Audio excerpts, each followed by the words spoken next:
The Derek REIMER show trials continue today. Sitting on the King's Bench, one Justice Nancy M. Carruthers rendered her decision on the Crown's appeal of Justice Fradsham in the Court of Justice, having found Derek REIMER not guilty, creating disturbance, not guilty mischief.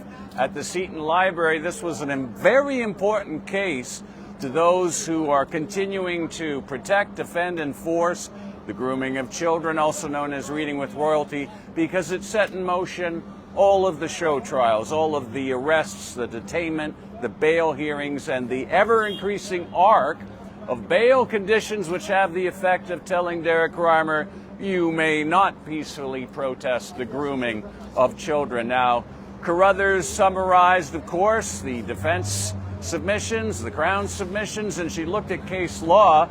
There were 4 points to the argument made by the Crown. I'm going to go to 2 that are the most significant in having been honored and accepted and approved by Justice Carruthers. Number 1, the fact that the trial judge, Justice Fradsham, thought that he would use his critical thinking and analysis to discern between the categories of actions Derek allegedly made in the Seton Library, distinguishing between his actions, his movements about the programming room, where, by the way, the man or men dressed in wigs and lipstick and a dress interact with children on the floor. We found out today it's a matter of record. This isn't just about reading to children. No, they dance. Think about that for a moment. The man in the wig and the dress, he's going to dance with the 2-year-old toddler in front of him. And then he's going to get those children to touch parts of their bodies as they go through the dress-up ritual. This is matter of record. Premier Daniel Smith, this is way beyond reading to children. Not that you bothered to look at the content of those books, including The Hips of the Drag Queen, Go Swish Swish, including author Little Miss Hot Mess's dedication to the children, to all the little queens in training. Reading, this is indoctrination and conditioning. And in addition to reading, dancing, dress up, they move on to question and answer period, which is indoctrination. So there it is. It's before the trial judge. It's before the appellate judge. They know what's happening to children, and with the exception of Justice Fradsham, they don't care.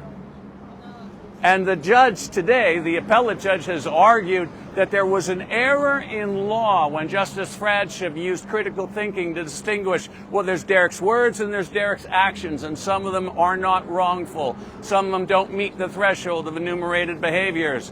And then there was the scuffle. What is the scuffle? Derek being extracted from the room. It's 2 burly drag defenders who were already in the room to watch the man in the dress and the wig dance with toddlers on the floor. Think about that for a minute. No wonder they weren't called to give testimony. See, we're not quite ready to celebrate men dancing with children while they wear wigs and dresses yet. Here is Derek REIMER with his wife coming out. He cannot stay here, but... God bless you guys. God bless, Derek. Drove a long way to see you. A long way. See you later. And so 2 burly drag defenders forcibly extracted Derek from the room, assaulted him, physically pushed him onto his back. And what I find interesting is that we're just saying goodbye to Derek and Mona. There they go. You wonder how much pressure can a family take. This is the one family in Canada bearing all the pressure and consequences for daring to speak up against the grooming of children. So the judge did a couple things. One, she continually referred to the physical assault of Derek as a scuffle. Justice Fradsham, the trial judge, looked at that and said that the Crown has not proven that was a necessary, logical, foreseeable secondary consequence of Derek entering a room and peacefully protesting. So he distinguished between the 2, and Justice Carruthers is saying that that act of distinction and analysis is an error in law. So we may as well just throw critical thinking into the waste bin of history, and she may as well have said we're not allowed to distinguish anymore between cause and effect. And one of the Crown's points was, in the earlier session where they presented arguments, was that Justice Fragem based his acquittal on the fact that Derek REIMER was assaulted and pushed to the floor. And that's not exactly true. He never once argued that this was a collateral consequence requiring mercy. He was simply saying this: it was not reasonably and logically foreseeable that because he walks into a room and quotes scriptures, two burly drag defenders are going to physically assault him and push him out of the room. So there's been a lot of dodgy things going on here. As usual, I have copious notes. As usual, they will be condensed, and I will give a more rational and lengthy analysis of what happened to. But we have some major precedences being set today. Once again, logic, critical thinking, and the rule of evidence is being dismissed. The justice admitted that she herself did not watch the video evidence of how patrons in that library responded to Derek after he was pushed onto his back onto the floor. Their attention was momentarily taken away. The case law is clear on this. A manifest disturbance must be more than just a momentary interruption. And the judge admits, well, I haven't had time. I couldn't access the video. I couldn't watch it. But this is what the Crown says about the video. Justice Carruthers didn't even bother to watch. There's so many dodgy things going on here. And then she grants the crowd their appeal and a new trial for both charges of mischief and creating disturbance. And almost immediately, the Crown, Kirsty Binns, is standing up to talk about bail conditions and making an issue that Derek can't go home now. He might have to be taken into custody. I heard her tell defense lawyer Andrew McKenzie, you either accept the conditions I come up with or he's going to jail. She said it in a little more of a subtle way, but that was the meaning. We either agree on conditions and that way he can go home today. And it seems that something dodgy, if not unlawful, has taken place because nobody knew what to do next. And there's one of two possibilities: that this has never happened, overturning a court of justice acquittal on a matter such as mischief and disturbance, or it's never happened that the Crown is asking for bail conditions immediately. Why? There's a new trial. The trial hasn't happened yet. There's no new charge. There's no new arrest. And to underscore this fact, in the King's Bench, they got no bail forms, and we spent half an hour watching them figure out how to do something that's never been done before. Why? Well, I'm going to let you fill in the blanks, and I'm going to conclude with this. Along with Justice Jay Hawkes, along with Justice Shaw, along with Justice Karen Molly, along with Crown Prosecutor Matt Delatovich, along with many police officers, including Robert Schmidt, including Constable Messenger and Acting Sergeant Howie of the Hate Crimes Unit. This King's Bench appellate judge has added her name to that list of members of the judicial system who are knowingly in complicity with the grooming of children. So congratulations, Justice Carruthers. Your name has been added to those who are pushing, enforcing the grooming of children and criminalizing anyone who effectively protests this perversity. Thank you so much, Shane. Derek's acquittal has been overturned by this judge. And what is shocking to me is that no one is talking about the merits of the case. No one is talking about why Pastor Derek REIMER was in a public library. What was happening in the public library was grooming of the children, was men dressed in women's clothing playing dress up with toddlers. No one wants to talk about the merits. Why?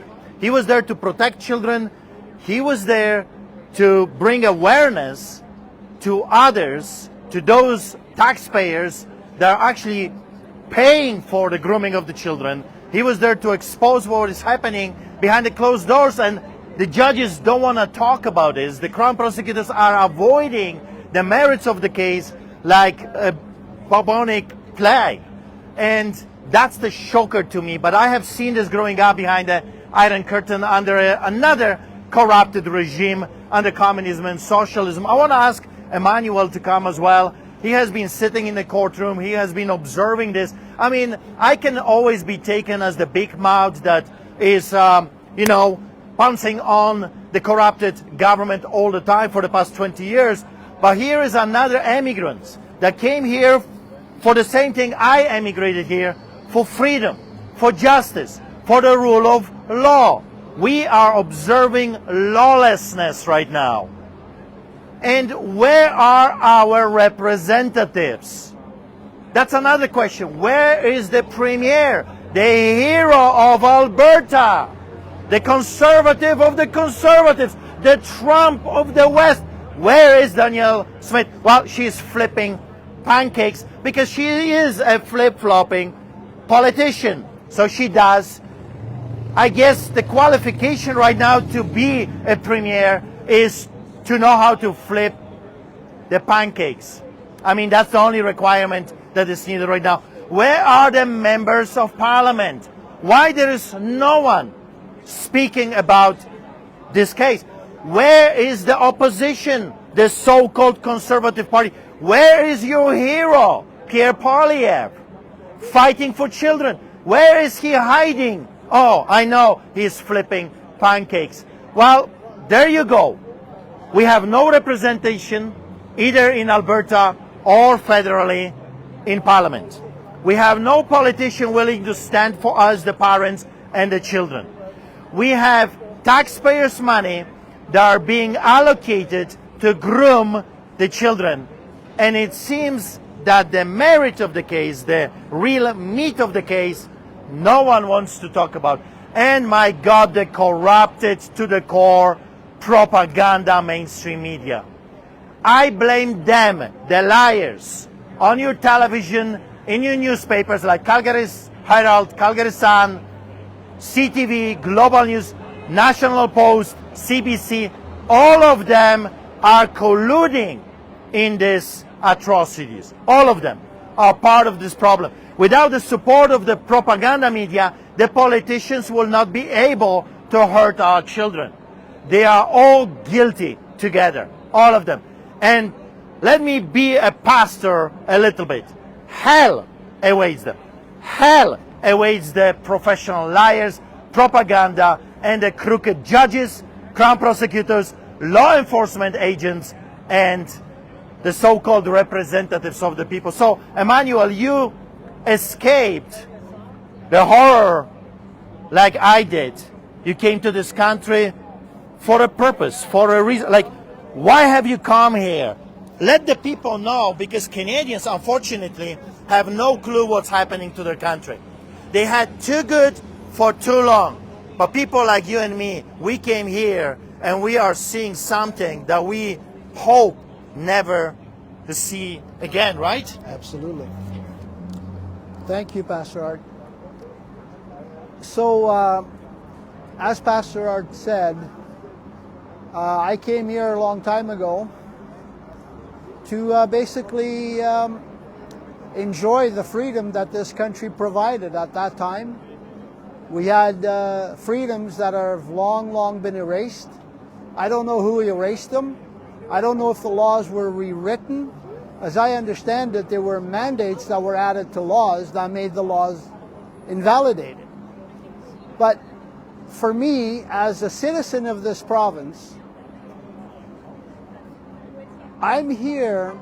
I've been attending most of these cases regarding Derek REIMER, and it is getting worse and worse and worse as I go through each one of these cases.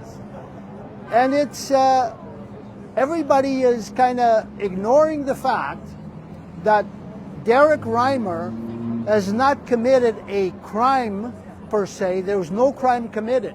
All he did is go into a library to basically ask the manager to consider what is happening with the grooming of the children. To me, it's pretty sad as an adult to witness children that don't even have proper representation from their own parents. The parents are just as guilty as the evil people that are indoctrinating these children. The parents have the power to not allow their children to witness this stuff. It's evil. Derek REIMER went to basically talk to the library manager to reconsider, or to at least not accept this kind of behavior in a public library, taking advantage of the innocence of little children. It's unacceptable to me as a resident of this country, a Canadian citizen, having been here for many years now. I have seen a slow decline year after year after year. We are on a steep slope to hell. I don't see any way how the province of Alberta or the whole country of Canada can be forgiven by God. I know God forgives everyone when you ask for forgiveness, if you repent, but the problem is Canadians don't know how to repent. They forgot. They don't recognize when a sin is being committed. They don't recognize when a judge is a false judge. They're an evil judge that basically would rather punish a young pastor with a young family, a brand new child, for going and asking the library to stop allowing these pedophiles, I use the word pedophile because I don't want to use a word worse than that. These people are completely demented. They need psychological help. Any man that is able to put on a little tiny skirt and parade in front of a 3-4-year-old child and pretend that they're having fun needs psychological help. And that's what's missing. We don't have any real psychological help for these people here. Everything is about breaking the law and being prosecuted. And I've attended these cases over and over again, and I'm sick and tired of watching this corruption that happens in our courts. Our courts are supposed to protect the innocent. Where are our courts? Where are our leaders, our premier, our mayor, the police force? All of these people are supposed to look after us, to represent us, but it's all upside down. Where is it going to stop? When is it going to stop? Anyway, I'm done. Thank you. For listening. Thank you, Emmanuel. We got one more person that wants to say a few words about this. You have been observing this unbelievable craziness for decades now. Yes. Well, it's Stampede time here in Calgary, and we have the Midway Carnival going on with rides and scare houses. What we have inside this Justice Court building is a carnival. These are people who have given up judgeship and gone for showmanship. And we've noticed it in Judge Molly, in Judge Shaw. We've noticed it with Judge Carruthers this morning. This emotionalism that has been injected into the courtroom, and random references to hate and intimidation, which had nothing to do with the charges, but they want to jack it up and put emotionalism in to justify their misjudgments in the courtroom. Now, how these judges can get away with this and not have any kind of criticism back from the public is just a real area of confusion for me, that the judges, when they come to work in the morning, should see some signs that sober them up a bit. Sober them up that the judge of judges is one day going to look down and see these judges who have justified the grooming and exploitation of children and have done a devastation to our society to please one group of sexual perverts. And this has to stop, and the only way it'll stop is with regular citizens summoning their courage and confronting these people, Crown prosecutors, lawyers, judges, to their faces. Thank you.